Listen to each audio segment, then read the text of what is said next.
Therapists के लिए autism से जुड़ी जरूरी बातें। प्लूटो के साथ एक यात्रा। प्लूटो से मिलिए। वह 8 साल का है। उसे डायनासोर पसंद है, हल्की रोशनी अच्छी लगती है और घूमती हुई चीजों को देखना अच्छा लगता है। वह ऑटिस्टिक है। ये कहानी किसी बच्चे को ठीक करने की नहीं है, ये कहानी उसे समझने की है। कौशल सिखाने से पहले हम भरोसा बनाते हैं। प्लूटो को सुरक्षित महसूस करने के लिए समय चाहिए था, इसलिए हमने गति धीमी की, पास रहे और उसी के संकेतों का अनुसरण किया। थेरेपिस्ट के रूप में हमारा पहला काम ठीक करना नहीं है, बल्कि जुड़ना है। प्लूटो ने तुरंत भरोसा नहीं किया, उसे समय चाहिए था और हमने उसे समय दिया। जब हम लक्ष्यों की ओर बहुत जल्दी दौड़ते हैं तो बच्चे बंद हो जाते हैं। थेरेपी कभी भी दबाव या चेकलिस्ट जैसी महसूस नहीं होनी चाहिए। थेरेपी कोई चेकलिस्ट नहीं है। बिना जुड़ाव के लक्ष्यों की जल्दी करने से तनाव और शटडाउन होते हैं। प्लूटो कई तरीकों से संवाद करता है, तस्वीरों से, इशारों से और आवाजों से। हर वह संवाद महत्वपूर्ण है जो किसी बच्चे को समझे जाने में मदद करता है। प्लूटो हमेशा शब्दों का उपयोग नहीं करता, यह ठीक है। तस्वीरें, इशारे, टाइप करना, ये सभी जुड़ने के वैध तरीके हैं। बहुत जोर देकर आंखों में देखने या बोलने को कहना जुड़ाव नहीं बनाता। ये बच्चे को सुरक्षित और सहज महसूस कराने के बजाय तनाव बढ़ा सकता है। जबरदस्ती कराया गया आई कांटेक्ट या बोलना प्रगति नहीं होता। संवाद सुरक्षित महसूस होना चाहिए, दबाव भरा नहीं। प्लूटो शांत जगहों में बेहतर महसूस करता है। हल्की रोशनी, शांत आवाजें और सेंसरी टूल्स उसे संतुलित रहने में मदद करते हैं। प्लूटो आसानी से ओवरवेल्म हो जाता है।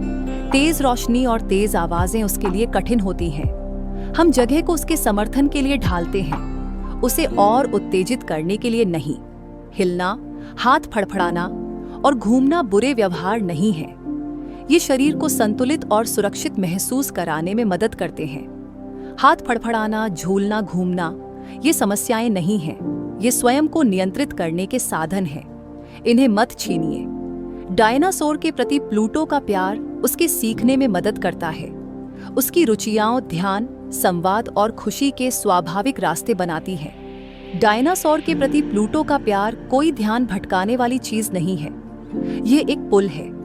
उसकी रुचियां भाषा, जुड़ाव और आनंद के दरवाजे खोलती है। किसी बच्चे की रुचि को जुनून कहना चोट पहुंचा सकता है।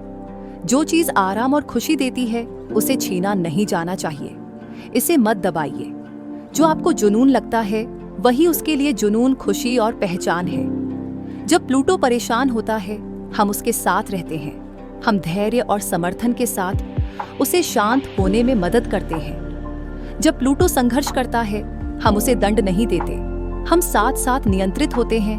हम उसे साधनों की ओर ले जाते हैं, शर्म की ओर नहीं। मेल्टडाउन बुरा व्यवहार नहीं है। वे तब होते हैं जब बच्चा बहुत ज्यादा ओवरवेलम महसूस करता है या आसपास हो रही चीजों को संभाल नहीं पाता।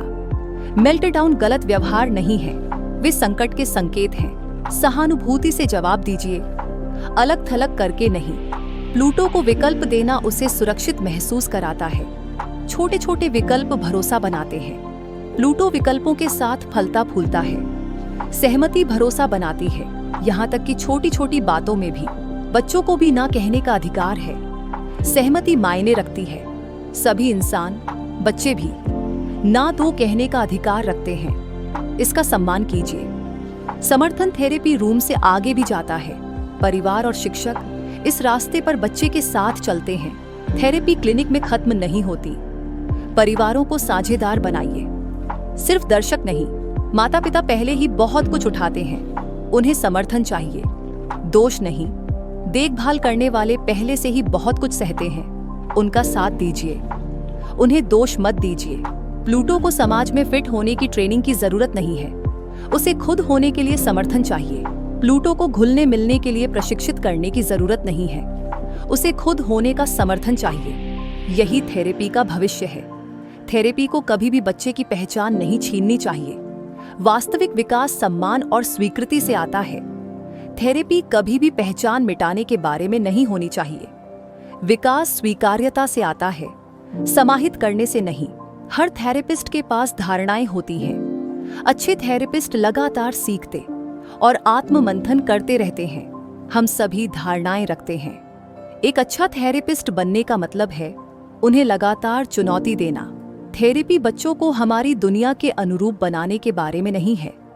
ये ऐसी दुनिया बनाने के बारे में है जो उन्हें समझे और उनका समर्थन करे। थेरेपी बच्चों को दुनिया के लिए बदलने के बारे में नहीं है। ये दुनिया को उनके लिए सुरक्षित बनाने के बारे में है। प्लूटो आज भी अपने तरीके से हाथ फड़फड़ाता है और हिलता डुलता है। वह आज भी शांत और सहज रहने के लिए हेडफोन पहनता है। उसे आज भी डायनासोर पसंद है, लेकिन अब वह खुद को सुरक्षित महसूस करता है, सम्मानित, आत्मविश्वासी और सशक्त। यही वह है जो थेरेपी को करना चाहिए। ऐसी थेरेपी जो बच्चे का सम्मान करे, उसे सशक्त बनाए और उसी के अनुसार चले। यही प्लूटो का तरीका है। और भी कहानियों और ऑटिज्म से जुड़े मार्गदर्शन के लिए ऑटिवर्सम को फॉलो करें।